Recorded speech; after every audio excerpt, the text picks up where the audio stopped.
বিরতির পর ঠিক যে খবরে আমাদের নজর ছিল, ধর্মতলায় একেবারে লাটে উঠেছে বেআইনি পার্কিং এর রমরমা। এবং আমাদের খবরের জেরে নিউজ 18 বাংলা খবর সম্প্রচারের পরেই 24 ঘন্টার মধ্যেই কিন্তু অনলাইন পরিষেবা শুরু হয়ে গিয়েছে।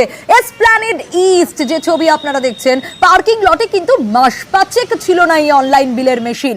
হঠাৎ করে আমরা খবর দেখানোর পর 24 ঘন্টার মধ্যে চলে এসছে মেশিন। একেবারে খাস কলকাতায় পার্কিং এর বেনিয়ম আমাদের তথ্য তালাশ এবং কালী পুরসভার লাইসেন্স প্রাপ্ত এজেন্সির কীর্তি ফাঁস করেছি আমরা। কি বলছেন শোনাবো আগে আপনাদের, যে আজ এই পরিষেবা চালু হয়ে গেল। কি বলছেন কর্মী, শুনুন। মেশিন যখন দিয়েছে আমরা মেশিন এইবারে কাজ করবো, মেশিন ছাড়া আর কাজ করবো না। হ্যাঁ, সেদিনকার আপনি যখন ফোন করছিলাম, তারপরে আপনার যাওয়ার পরে আমিও ফোন করছিলাম, যে ছেলেটার কাছে মেশিন ছিল ও তার পরের দিনে দিয়ে গেছে। এখন মেশিনে কাজ করছে। চলুন একটু গতকালের আর আজকের ছবিটা একটু দেখাই। গতকালে কি পরিস্থিতি ছিল আর আজকের পরিস্থিতি দেখুন।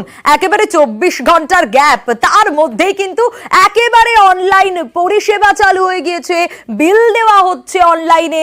গতকাল পর্যন্ত কিন্তু এই ছবিটা একেবারেই ছিল না। 5 মাস ধরে বেনিয়মের কারবার এবং নিউজ 18 বাংলার খবরের জেরে অনলাইন বিল চালু হয়ে গেল, সাধারণ মানুষের সুবিধে হলো।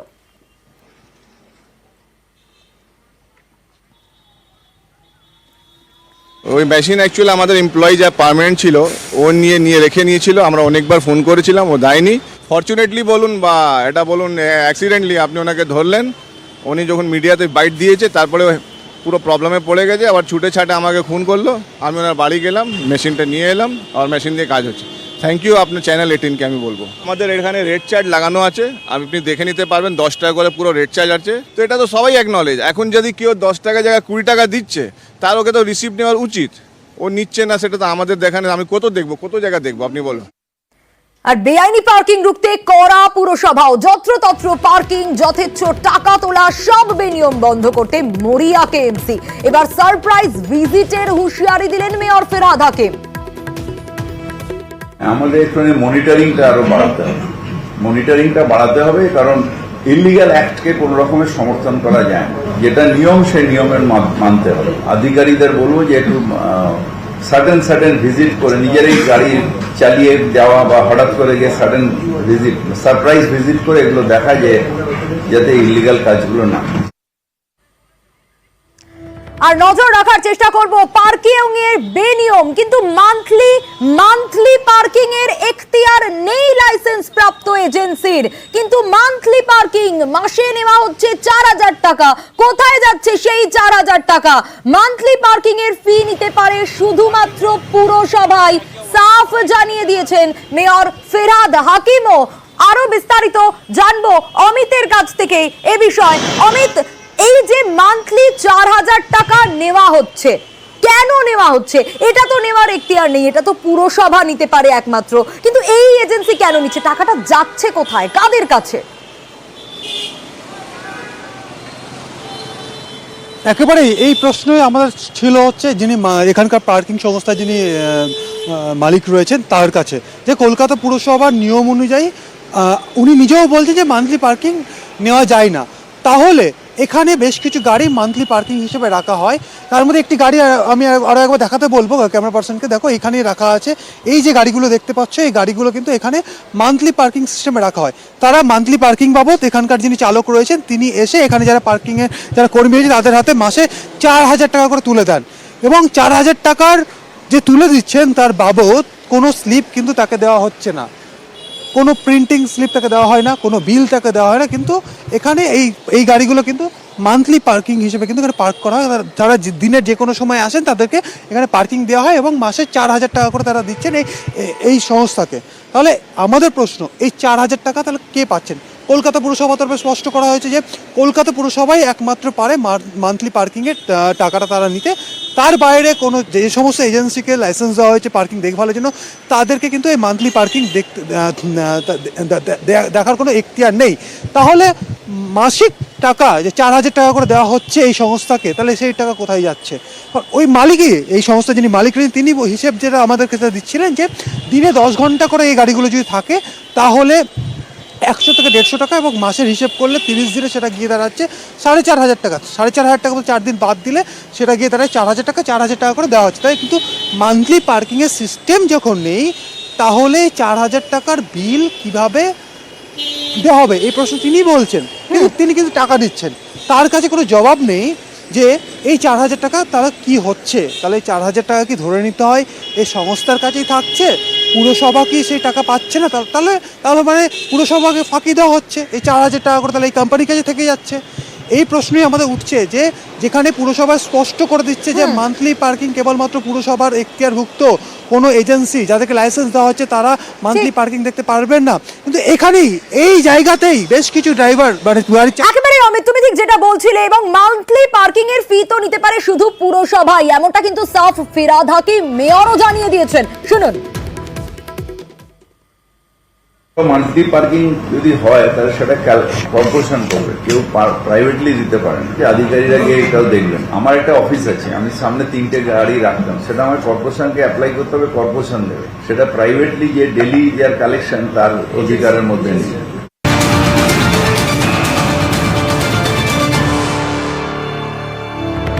আর দেখুন, খবরের জেরে ধর্মতলায় বসলো রেড চার্ট। নিউজ 18 বাংলার খবরের জেরেই কিন্তু নতুন রেড চার্ট বসলো, এই বোর্ড বসানো হলো নতুন করে। একেবারে শেষ এখানেই নয়, কলকাতা পুরসভার অদূরেই যে পার্কিং লট, সেখানে গাফিলতির ছবি ধরা পড়েছিল এবং গাছের আড়ালেই পার্কিং সংক্রান্ত বোর্ড ঢাকা পড়েছিল, ফলে পার্কিং এর রেট জানতে পারছিলেন না গাড়ির চালক থেকে শুরু করে মালিকরা। আর এতদিন অবাধে চলছিল বেশি টাকা নেওয়ার দেদার কারবার, একেবারে বেআইনি কারবার। আর নিউজ 18 বাংলায় ছবি দেখাতেই এবার বসলো নতুন বোর্ড। বুলেটিনের শুরুতে আরো একবার নজর রাখতেই হচ্ছে ধর্মতলায় বেআইনি পার্কিং এর রমরমার। নিউজ 18 বাংলার খবরের জেরেই একেবারে লাটে উঠেছে ধর্মতলার বেআইনি পার্কিং এর রমরমা। গতকাল থেকে দিনভর আমরা সেই ছবি আপনাদের দেখিয়েছি। এসপ্ল্যানেড ইস্টের পার্কিং লাটে উঠেছে, মাস 5 ধরে চলছিল, কিন্তু আজকের ছবিটা দেখুন, 24 ঘন্টার মধ্যে মেশিন কিন্তু এসে গিয়েছে। এবার অনলাইনেই হচ্ছে।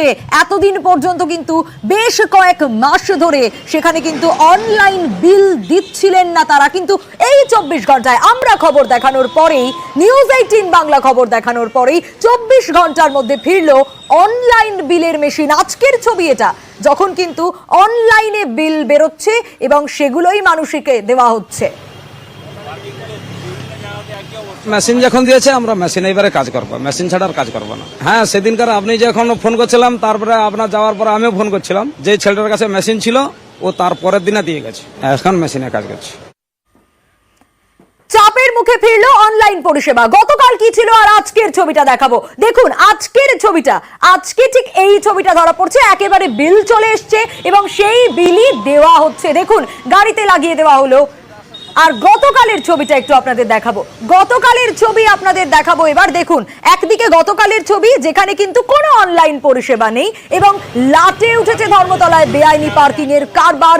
নিউজ 18 বাংলা খবর দেখানোর পর আমাদের ক্যামেরায় ধরা পড়েছিল। দেখুন গতকাল মেশিন নেই আর আজ অনলাইন পরিষেবা।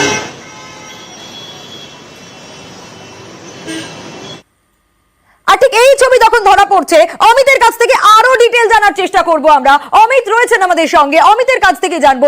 অমিত, কি পরিস্থিতি আমরা দেখালাম দর্শকদের, একেবারে 24 ঘন্টা পেরোলো না, ঠিক মেশিন চলে এলো। কোথা থেকে চলে এলো? এত মাস ধরে যে মেশিন ছিল না, অনলাইন পরিষেবা পাচ্ছিল না, মানুষের থেকে বেশি টাকা নেওয়া হচ্ছিল, সে রাস্তা তো বন্ধ আমাদের খবর সম্প্রচারের পর। একেবারেই গতকাল দিনভর আমরা দেখেছি এসপ্ল্যানেড ইস্টের এই যে পার্কিং, সেই পার্কিংয়ের খবর, যেখানে অনলাইন সিস্টেম অর্থাৎ পিওএস মেশিনের মাধ্যমে অনলাইন পেমেন্ট করার পরে যে পার্কিং ফি দেওয়ার কথা, সেটা কিন্তু দেওয়া হচ্ছিল না। এই খবর সম্প্রচার হওয়ার রাতারাতি আজকে সকাল থেকে সেই মেশিন চলে এলো এবং আমরা সকাল থেকে দেখছি পরপর একইভাবে যে গাড়িগুলো পার্কিং করা রয়েছে, পিওএস মেশিনের মাধ্যমে যে স্লিপ বেরোচ্ছে, সে স্লিপ দিয়েই এখানে পার্কিং গাড়ি রাখা হচ্ছে। এটাই তো প্রশ্ন, যে এতদিন, অর্থাৎ আমরা যখন খবর করতে এসেছিলাম তখন আমরা জানতে পেরেছিলাম যে এখানে নাকি পুরনো এক কর্মী, তিনি মেশিন নিয়ে পালিয়ে গেছেন। সে মার্চ মাসে চলে গেছিলো, তো মার্চ থেকে জুলাই 5 মাস অফলাইন, অর্থাৎ কোনো মেশিন ছিল না, পিওএস মেশিন, পিওএস মেশিন ছিল না, সেখানে অবাধে টাকা দেওয়া হয়েছে, কারো কাছে 30 টাকা, কারো কাছে 40 টাকা, কারো কাছে 50 টাকা। তো সেই টাকাগুলো কারা পেতেন? কারণ পুরসভার তো নিয়ম রয়েছে, পুরসভার নিয়ম রয়েছে 1 ঘন্টা পার্কিং করে রাখলে পিওএস মেশিনের মাধ্যমে তাকে 10 টাকা পার্কিং ফিস দিতে হবে। এটা যেহেতু পুরসভার লাইসেন্স প্রাপ্ত, পুরসভার তরফে লাইসেন্স দেওয়া হয়েছে একটা কোম্পানিকে, কিন্তু সে তার কোনো বালাই ছিল না এখানে। আমরা এই খবর সম্প্রচার করার মধ্যেই রাতারাতি মেশিন চলে এলো। তাহলে কি কোথাও গিয়ে জেনে বুঝে মেশিন আড়ালে রেখে মেশিন ব্যবহার না করেই অবাধে টাকা লোটার জন্য, অবাধে টাকা তোলার জন্যই কি এমন পরিস্থিতি তৈরি করা হয়েছিল? একেবারে অমিত, তুমি ঠিক যে কথা বলছিলে, একটু সঙ্গে থাকো, কারণ একে জেমসের মালিক গতকাল, এই একে জেমসের মালিকের কি যুক্তি ছিল জানেন? প্রাক্তন কর্মী নাকি 15 দিন আগে মেশিন নিয়ে চলে গিয়েছে, তাহলে 24 ঘন্টার মধ্যে মেশিন তো তার কাছে চলে এলো। আমাদের খবরে স্পষ্ট হয়েছিল ভুল তথ্য দিচ্ছেন মালিক। প্রাক্তন কর্মী জানান তিনি মার্চেই চাকরি ছেড়েছেন এবং মেশিন পর্যন্ত ফেরত দিতে চেয়েছিলেন। সংস্থাই তো মেশিন ফেরত নিতে চায়নি, কিন্তু আজ কি যুক্তি দিচ্ছেন এই মালিক শোনাবো। ওই মেশিন অ্যাকচুয়ালি আমাদের এমপ্লয়ি যা পার্মানেন্ট ছিল ও নিয়ে রেখে নিয়েছিল। আমরা অনেকবার ফোন করেছিলাম, ও দেয়নি। ফরচুনেটলি বলুন বা এটা বলুন অ্যাক্সিডেন্টলি আপনি ওনাকে ধরলেন। উনি যখন মিডিয়াতে বাইট দিয়েছে তারপরে পুরো প্রবলেমে পড়ে গেছে, আবার ছুটে ছাটে আমাকে ফোন করলো। আমি ওনার বাড়ি গেলাম, মেশিনটা নিয়ে এলাম, আর মেশিন দিয়ে কাজ হচ্ছে। থ্যাংক ইউ আপনার চ্যানেল 18কে আমি বলবো। আমাদের এখানে রেড চার্জ লাগানো আছে, আপনি দেখে নিতে পারবেন, 10 টাকা করে পুরো রেড চার্জ আছে। তো এটা তো সবাই অ্যাকনলেজ। এখন যদি কেউ 10 টাকা জায়গায় 20 টাকা দিচ্ছে, তার ওকে তো রিসিপ্ট নেওয়ার উচিত। ও নিচ্ছে না, সেটা তো আমাদের দেখানে, আমি কত দেখবো, কত জায়গা দেখবো, আপনি বলুন।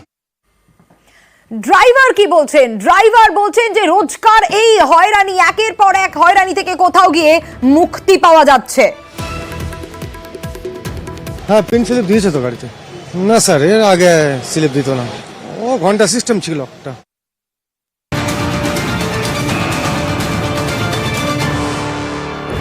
আর এই বেআইনি পার্কিং আমরা খবর দেখিয়েছিলাম, এবং কড়া পুরসভাও যত্রতত্র পার্কিং, যথেচ্ছ টাকা তোলা, সব বেনিয়ম বন্ধ করতে মরিয়া কেএমসি। আর এবার সারপ্রাইজ ভিজিটের হুঁশিয়ারি মেয়রের। কি বলেছেন ফেরাদ হাকিম, শুনুন।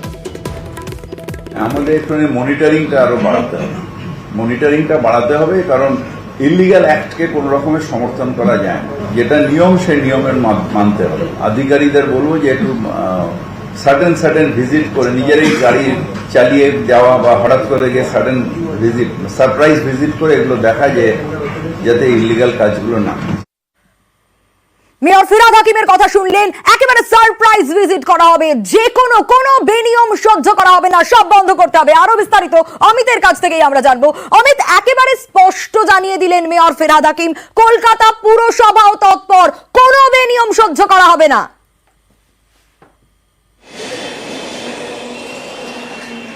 একেবারে দেখো, এই খবর সম্প্রচার হওয়ার আমরা দেখলাম রাতারাতি পিওএস মেশিন চলে এলো, এবং আজকে পুরসভায় খোদ মেয়র ফিরাদ হাকিম স্পষ্ট করে দিয়েছেন যে এই ধরনের বেআইনি কোনো কার্যকলাপ পার্কিং ঘিরে তিনি বরদাস্ত করবেন না।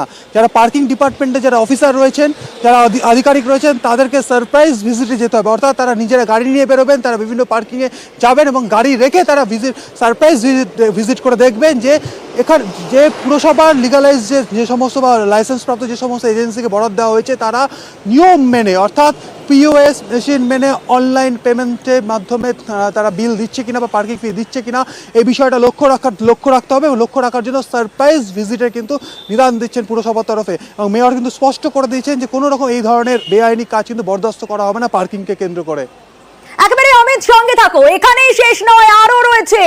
এইটা তো বন্ধ হলো, কিন্তু মাসে মাসে টাকা নেওয়া, মান্থলি কি কাজ হতো, কিভাবে হয়, সেটাও দেখাবো। আরো অনেক কিছু রয়েছে।